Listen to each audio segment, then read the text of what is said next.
Hello everyone, welcome to Around the World with Edge, the first webinar series. My name is Sanavla. I have been working with Edge since the past 2 years. In the next 30 minutes, I will be sharing with you challenges of low-income population in Asia, and then a business model which looks at this challenge and makes a difference.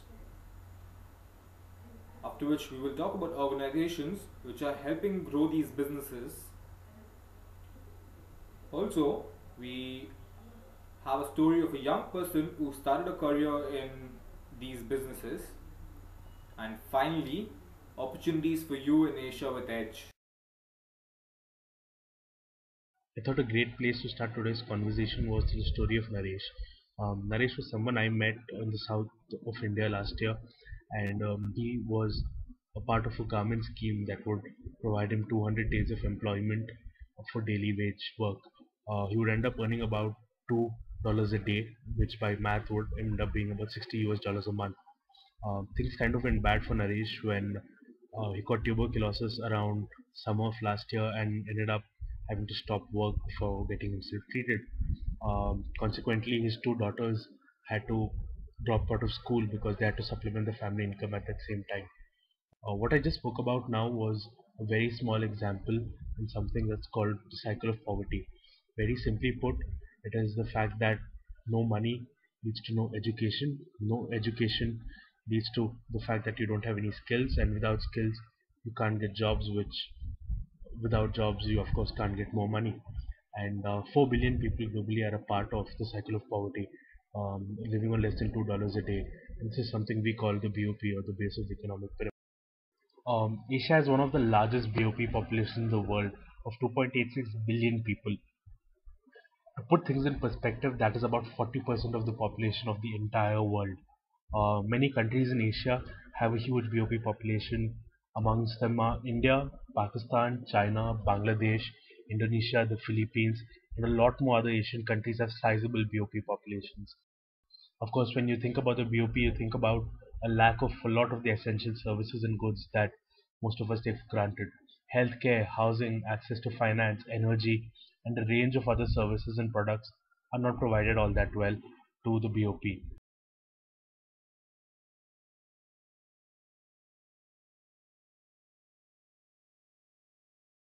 On the flip side of all this is the fact that the aggregate income of the BOP in Asia is $3.47 trillion. That's 3.47 into 1,000 into a billion US dollars, which can also mean over here that there's a huge scope for them to contribute to the economy.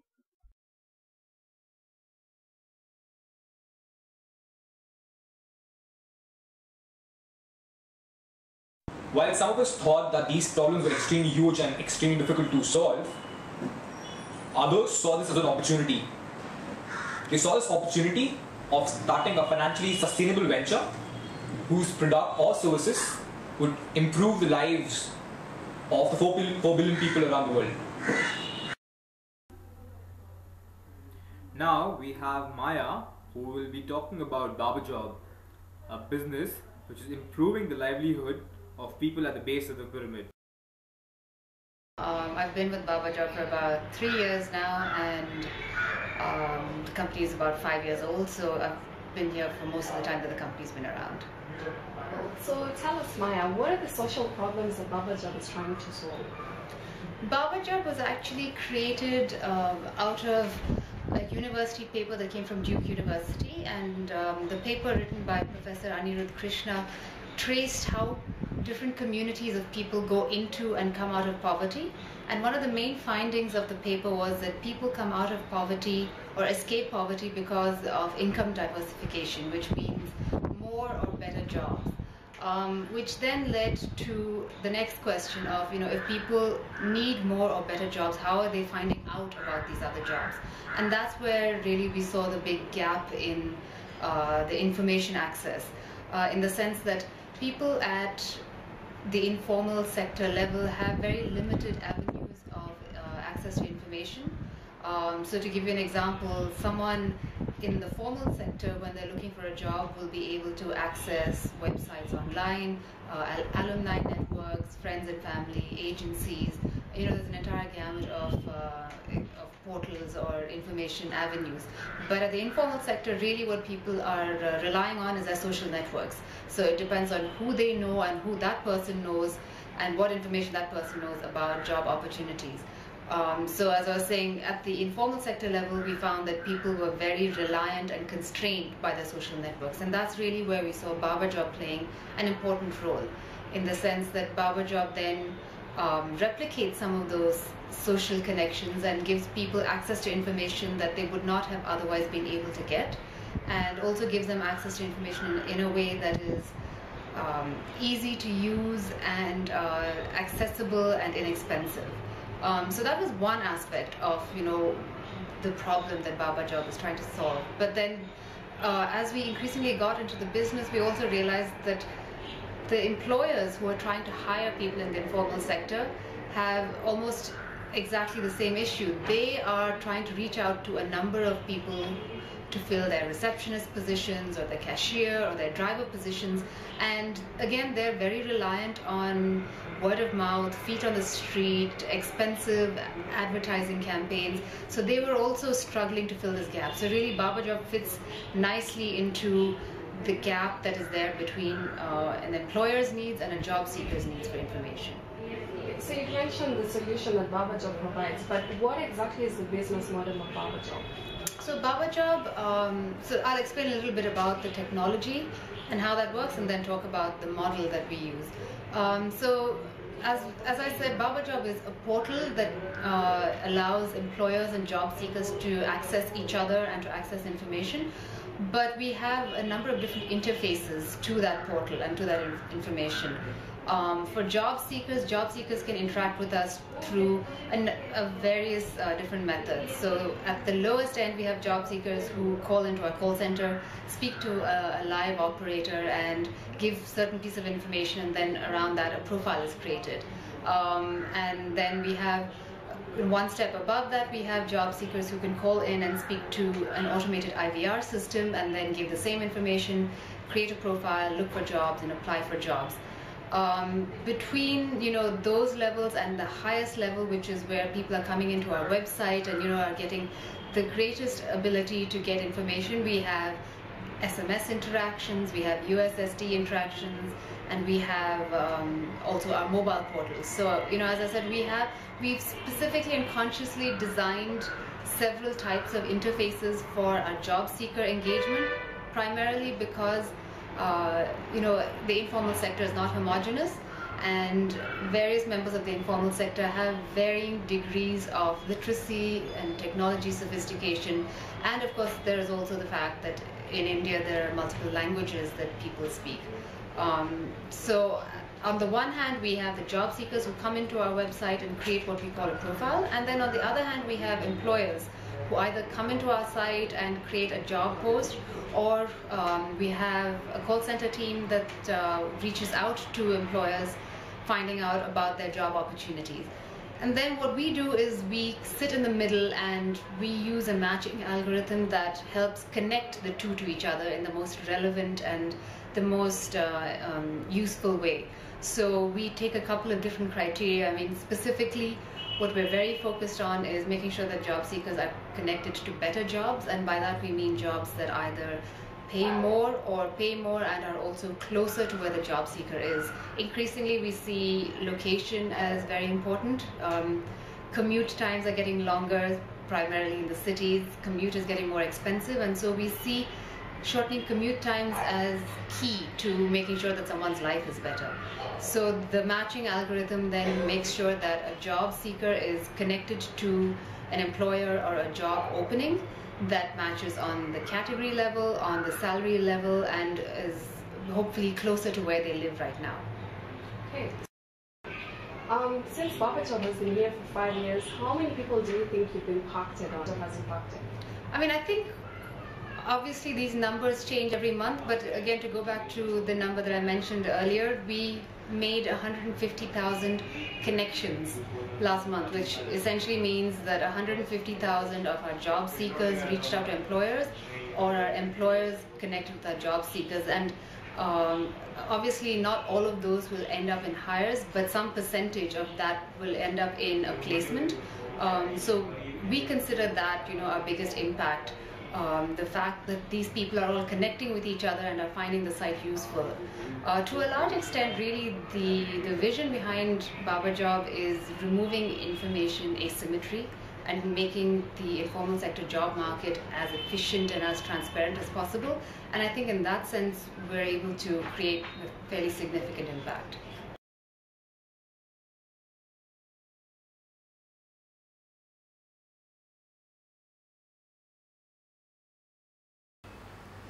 Thank you, Maya. For businesses like Babajobs to grow, you need external organizations to support, to mentor, and accelerate their growth. Few examples from Asia. Unitas Capital. Now, Unitas Capital develops financial structures and raises capital for entrepreneurial businesses. These businesses work across Asia in a diverse range. Some including microfinance, renewable energy, healthcare, education and agriculture, to name a few.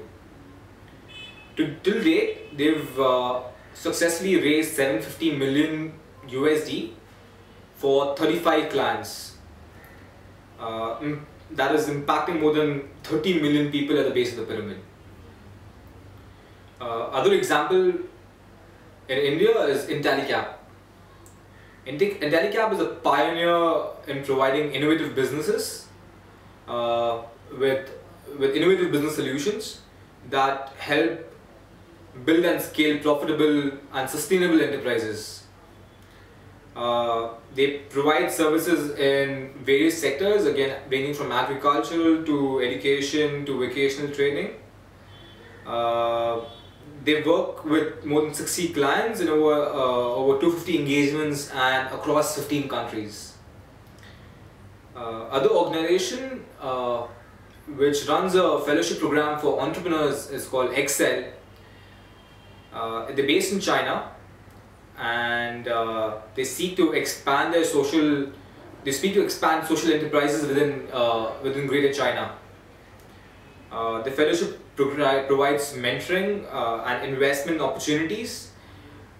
They've incubated over 180 businesses. Other example of an organization which supports these businesses is the Hub Singapore. It's a home for purpose-driven people who use entrepreneurial idea to create sustainable impact. They provide a vibrant co-working space, a trusted community, and stimulating event platforms, and a base from which you can launch your business. And another example is a website called Next Billion. It's a website and a blog bringing together a community of business leaders, social entrepreneurs, NGOs and policymakers and academicians who want to explore the connection between development and enterprises.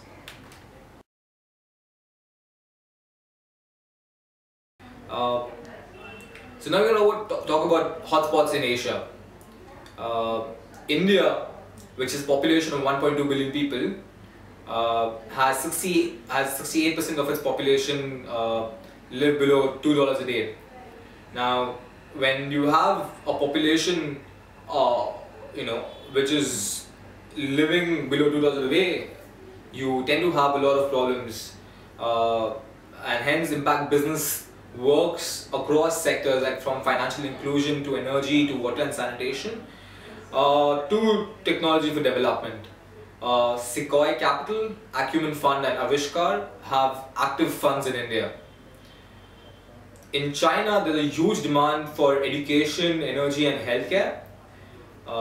Organizations like Excel and New Ventures are very active in this region. There's also a trend of university students actively participating in social entrepreneurship clubs. Moving to China, where 60% of its population live below $2 a day, they face issues again ranging from housing to financial inclusion to healthcare. Acumen Fund has a portfolio of businesses in Pakistan. Philippines and Indonesia have small clusters of impact business focusing on energy, financial inclusion and livelihood. Singapore has the first, is sort of moving towards being a hub of impact investment. The impact investment stock exchange is being piloted in Singapore. That's a very interesting project coming up, and it seems it's going to be very exciting. Bangladesh, which was the first country to sort of, when Muhammad Yunus spoke about social business and spoke about social entrepreneurship and sort of started the whole microfinance movement, and Bangladesh is about microfinance, Grameen Bank has supported about 8.35 million lenders, where 96% of them are women. Are you intrigued with the field of impact business now? If yes, then we have Tanvi, who will be talking about how she built her career in impact business. 1, 2, 3, cut. I was part of ISEC in India and ISEC Pune in 2004. After which I left to Adelaide to pursue my bachelor's in international business. I also joined ISEC there. I was part of ISEC Adelaide University there as well. While I was there, I bumped into the work of C.K. Prahlad. ARC Finance is a non-profit organization based in New York. I work as part of their India team. What we do is we bridge financial institutions, mainly focusing on microfinance institutions, and energy product companies. We bridge the gap between the two to increase energy access in rural India.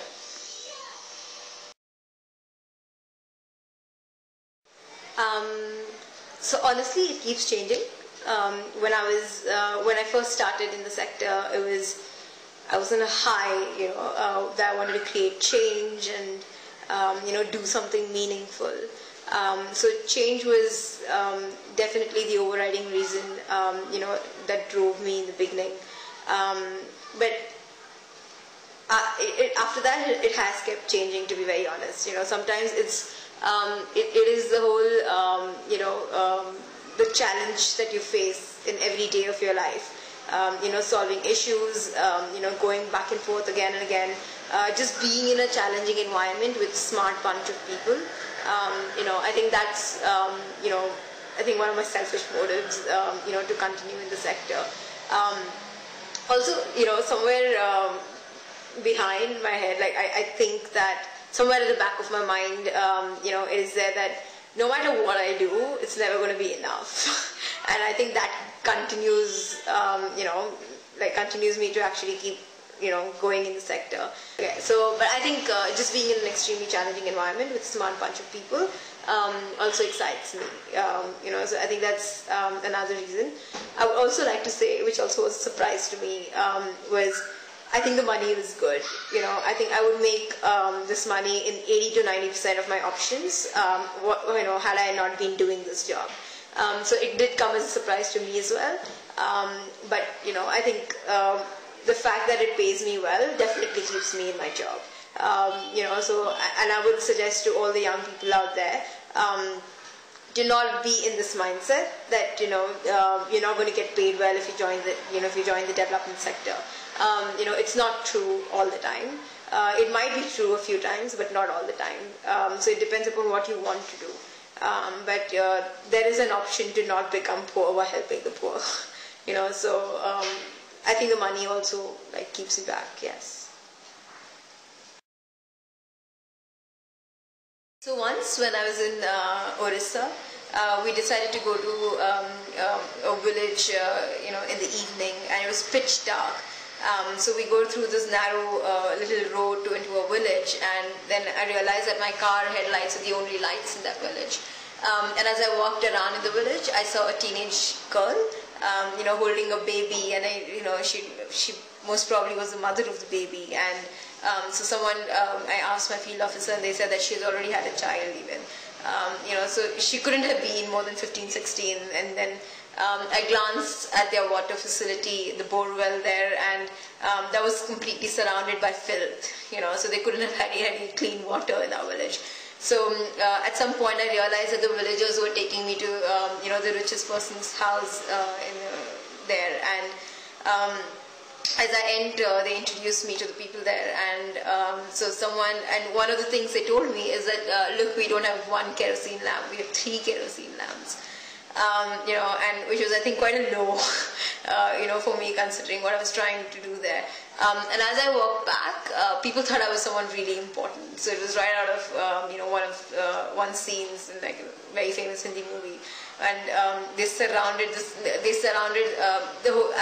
by this entire village sitting in front of me, and they said that they had laid out the best mat for me to sit on.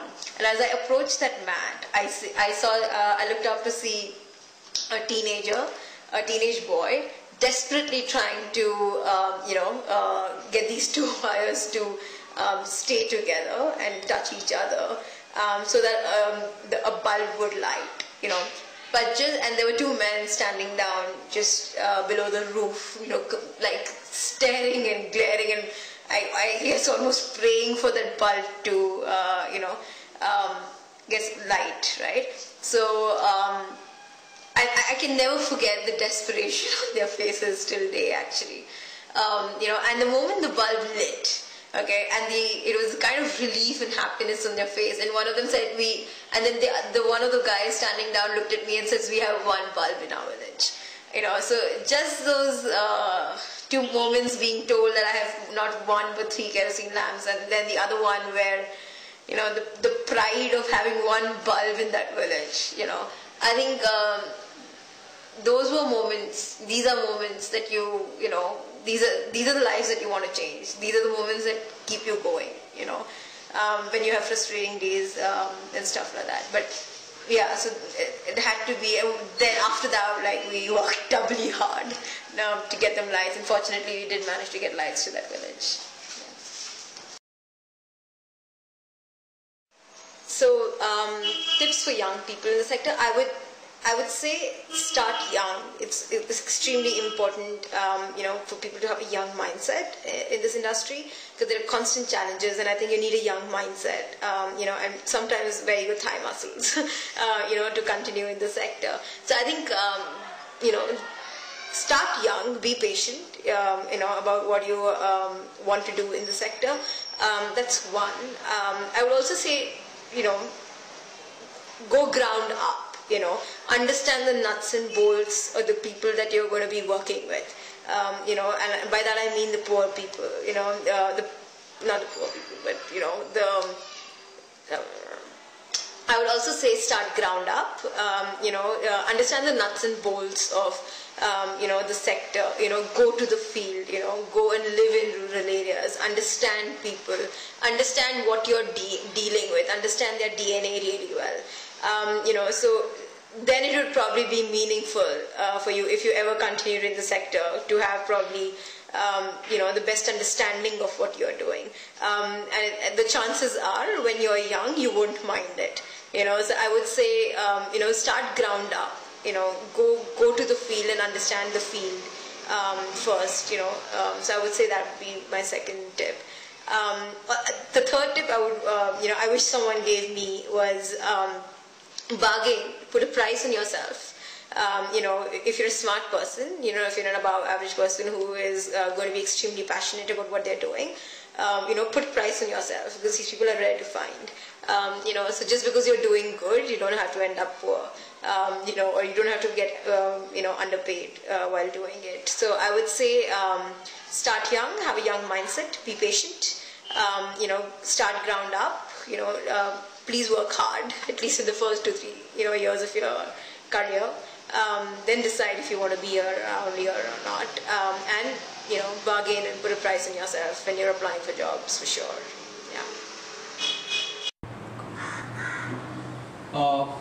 Edge develops talent from emerging markets in the field of impact business. We do this through several programs. One of them is the GBA program. The Growth Business Associate program is a 6 to 12 months placement program in impact businesses. for young professionals from emerging markets who have a passion to change the world.